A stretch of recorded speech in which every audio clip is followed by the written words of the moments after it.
Alma Lorena Cortés es parte del equipo legal del expresidente Ricardo Martinelli. Está hoy conmigo y yo quiero empezar, Alma, porque es normal que a un juicio como este asistan tantos fiscales. Bueno, buenos días. Gracias por el espacio. Esto no es normal.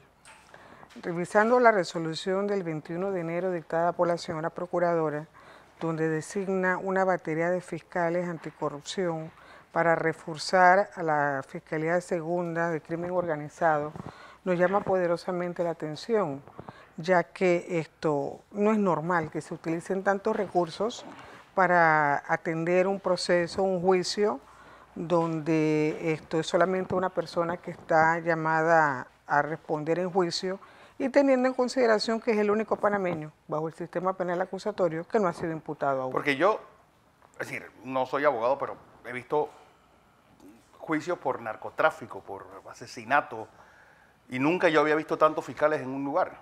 Sí, eso nos lleva a una reflexión muy importante, Fernando, y es que no tenemos unos fiscales imparciales, objetivos ni científicos. Ellos Bueno, lo el que problema van no a... es tener los fiscales, el problema es no tener jueces con esas características. Con jueces, exacto. Mira lo que nos ocurrió en la audiencia de solicitud de fianza. Un juez supuestamente de garantías que entró a analizar el fondo del proceso y prácticamente anticipó una sentencia. Una sentencia, sí. Y eso es delicado porque entonces no vemos ningún tipo de proceso garantista ni se le están respetando los derechos humanos y las garantías fundamentales del señor Ricardo. Pero ayer, por ejemplo, en el programa que tenemos en la noche tocando de este caso, había situaciones como la de una persona que iba a ser juez y parte, como el señor Gustavo de Gracia. Una señora que a veces amanece un día en el Ministerio Público, pero otro amanece en el órgano judicial. Sí. Es decir, que también es muy preocupante. Y fíjate que nos llama la atención eso porque al principio de este proceso, una de las teorías del licenciado Rogelio Cruz era precisamente esa, que la norma dispone que cuando se van a juzgar o procesar e investigar diputados, debe designarse un funcionario de instrucción. Fíjate tú, entonces un funcionario de instrucción o es del Ministerio Público que lo solicitan en comisión o es el fiscal que designa la Corte. Ahí siempre hubo un cortocircuito en la interpretación de esa normativa. Pero nunca alguien que viniese del Ministerio Público a hacer labores en la Corte. O era una cosa o era la otra. O era el Ministerio Público o era la Corte al designar a un fiscal. Pero no alguien que tuviera una puerta giratoria y no, que porque se dan estas situaciones. Entonces hay conflictos de intereses, porque no hay una imparcialidad, no hay una separación, que es lo que busca el sistema penal acusatorio, entre la parte investigativa y la parte de juzgar. No la hay. Entonces, ante esa situación nos vemos con actuaciones y decisiones como esta que siguen empañando, afectando y dañando el sistema. Pero, por ejemplo, si no hubiese sido por los medios, bueno, algunos medios que sacamos, el rol del señor Gustavo de Gracia, allí hubiera sido antes fiscal y el lunes haciendo de juez de garantía. De juez de garantía, imagínate el conflicto. Por eso es que nosotros, como abogados del señor Ricardo Martinelli, estamos alertas y pendientes de las designaciones de los 3 magistrados que van a hacer el tribunal de juicio y de los 3 magistrados que van a resolver el tema de la apelación el día lunes, porque esto es peligroso y antagónico. Entonces, esto no se trata solamente de Ricardo Martinelli, se trata de un sistema penal acusatorio que ya tiene grandes crisis internas, ha colapsado, no entendemos todavía, por ejemplo, el tema del gallero. Ellos pidieron audiencia de juicio en octubre y se le fija en marzo. Entonces llega el expediente al Ministerio Público, tengo entendido, la segunda semana de enero. Y ya nos tenían fecha de juicio oral el 14 de marzo. Entonces, te llama poderosamente la atención esta situación tan expedita, acelerada, que no da muy buen mensaje. Bueno, igualmente, en pleno sábado aparece esta demanda de impugnación de parte del padre del ministro de Gobierno, que yo creo que eso lo hace, por lo menos a los que no somos abogados, una cosa muy burda y alevosa.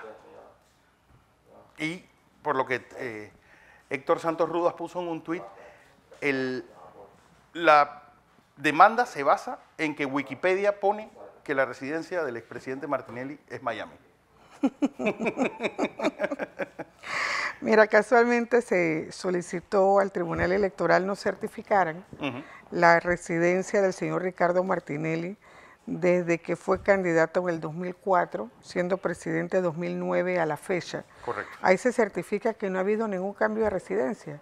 Él mantiene su residencia en Altos del Golf, San Francisco, casa sin número. Sí, y asimismo su casa, donde siempre él ha puesto como dirección su casa para sus postulaciones, sus actividades políticas.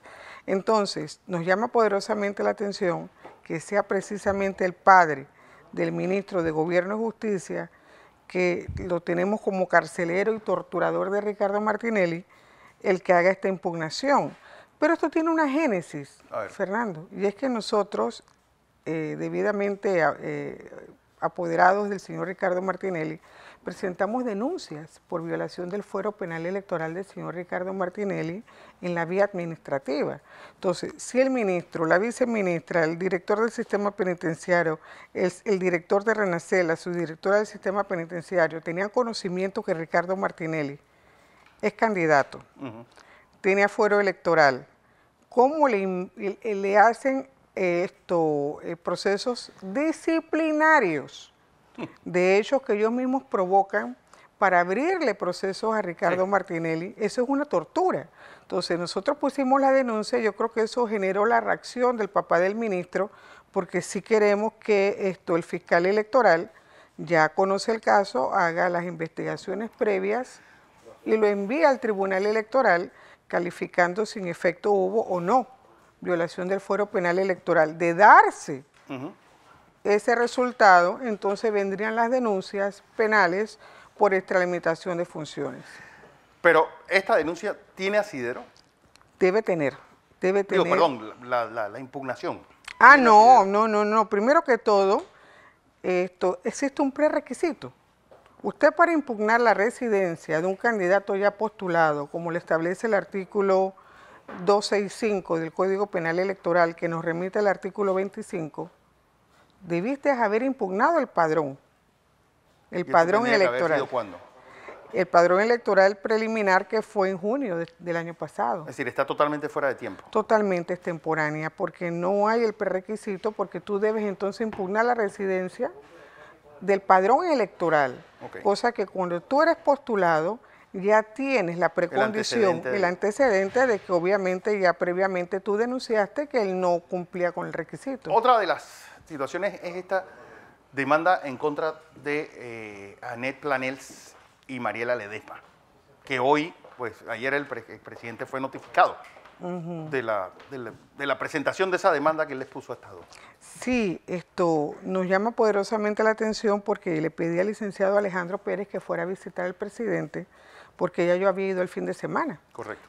Sábado y domingo, y le había explicado al presidente, el expresidente, que en razón de la no admisión de estas querellas contra Annette Planels, Faradiva y la señora Mariela Ledesma, habíamos solicitado audiencia de oposición a la no admisión de estas querellas, por cuanto te explico que en el artículo precisamente 87 del Código Procesal Penal te dispone cuáles son las razones por las cuales no es admitida o es inadmisible la querella, el artículo 86, y te dice claramente, será inadmisible la querella cuando los medios probatorios demuestran la prescripción o extinción de la acción penal o cuando el querellante no es legítimo. Entonces no sale aquí el fiscal licenciado Francisco Marcos Hermoso y nos llena y nos dice que no cumplimos con el artículo 88 que habla de la formalidad del escrito de querella.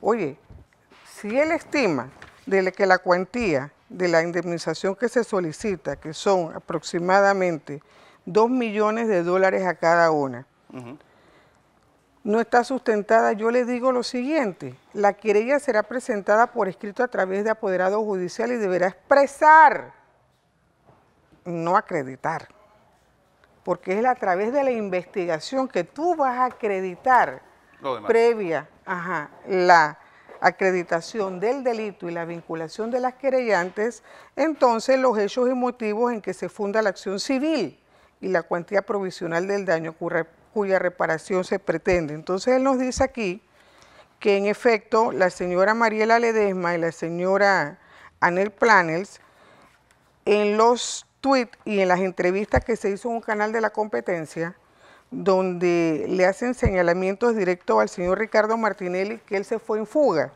Señores, cuando Ricardo Martinelli salió de Panamá en enero del 2015, no tenía ningún proceso en su contra. Además, ¿cuál es la fuga? Claro su dirección en donde estaba. Exacto, que era un prófugo. Ricardo Martinelli nunca ha sido prófugo. ¿Y por qué entonces esa inadmisión? Bueno, porque esa es la tendencia del Ministerio Público.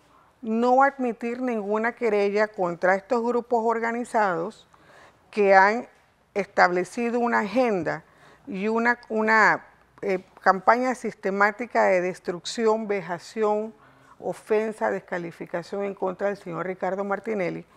Y no está bien, yo respeto la libertad de expresión, pero todo tiene un límite, Fernando, y tú no puedes ir a un medio a acusar, a señalar, a vilipendiar, a ofender, y al momento entonces que te querellan, para que tú respondas por estas acusaciones, estas afirmaciones y estos señalamientos, vengas y te quieras esconder bajo las faldas de la procuradora, porque también nos han dicho que ellas a través de alguna gestión y estas personas que están siendo querelladas están buscando la protección de la señora procuradora. Mira, al respecto... Eso no es terrorismo de Estado, porque poner a alguien a despotricar, como poner a alguien a disparar y después decir que te va a proteger la ley. Entonces mi mensaje para el Ministerio Público, admitan la querella, denle traslado a los querellados y que ellos en su contestación digan no nos referíamos al presidente Ricardo Martinelli. ¿A quién se referían entonces? Entonces, ¿a quién se referían? Igual lo estamos haciendo con Fernando Berguido y la señora Raiza Banfield. Nosotros le hemos mandado al señor Fernando Berguido, de la firma Castro y Berguido, ex embajador de Panamá en Italia, que nos conteste si en el tuit del 6 de agosto del 2018, registrado a las 15:42 y retuiteado y compartido cientos de veces, el problema de estos ataques en redes sociales es la imagen de difusión que se da nacional e internacional, y hemos contratado un perito que nos diga la afectación en porcentaje de distribución. ¿A cuántas personas llegó específicamente? ¿A cuántas personas llegó? Entonces mira lo que dice el señor Fernando Berguido. Mi país, 2 puntos. El hombre más rico que llegó a ser presidente resultó ser el más ladrón. El presidente que trató de perpetuarse quiere volver, prometiendo que si gana solo gobernará 2 años. Y el candidato más femenil insiste en usar la homofobia para darle aire a su campaña. ¿A quién se está refiriendo? Señor Berguido, contéstenos. Si usted dice que usted no se estaba refiriendo al señor Ricardo Martinelli, perfecto, haga una nota y contéstenos. Le hemos mandado 3 notas firmadas por el licenciado Alejandro Pérez, donde le solicitamos una respuesta. De lo contrario, vamos a tener que proceder a querellarlo. Igual pasa con Raiza Banfield. También ella envió un tuit el 13 de agosto del 2018, registrado a las 20:11. Todo esto se le está dando seguimiento, en la cual dice: la violación de las conversaciones privadas costó la renuncia de un presidente en Estados Unidos. Y aquí tenemos a un ex usando el sistema de justicia a su favor. Y cuando ya no puede por ese medio, usa las tácticas que lo llevaron al proceso donde está. Qué ironía, en espiral. Raiza Banfield, contéstenos. ¿A quién usted se refiere aquí? De lo contrario, vamos a tener que proceder penalmente, querellarla y que usted nos diga en el proceso si se refería o no se refería a quién. Díganos a quién usted se refiere, quién es ese ex al cual usted se refiere, y hace la analogía de lo que ocurrió con un expresidente en Estados Unidos. Esto debe ser, usted debe aceptar su responsabilidad. Bueno. Entonces, con el caso de las señoras Anel Planels y la señora Mariela Ledesma, el 18 de febrero tenemos audiencia a las 10 de la mañana, donde estamos solicitando sea admitida la querella. ¿Tiene que ir el expresidente? Él no tiene que ir, él no tiene que ir, él no está obligado porque él es el querellante, él es el afectado, él es el que está solicitando que respondan penalmente y nos digan que no se referían al señor Ricardo Martinelli. Igual estamos solicitando la apertura también de la querella contra la señora Faradiva Urrutia, precisamente porque al momento en que recibió la solicitud y la tramitó de extradición del expresidente, usted no cumplió con las formalidades que establece la ley y el tratado de extradición, ya que ninguna causal del tratado de extradición establece que se puede extraditar a una persona bajo la condición de reo rebelde y por el supuesto delito de escuchas. Esas no son causales de extradición y usted aún así le dio trámite a esa aberración. Bueno, vamos a ver en qué termina todo esto. Suerte. Entonces...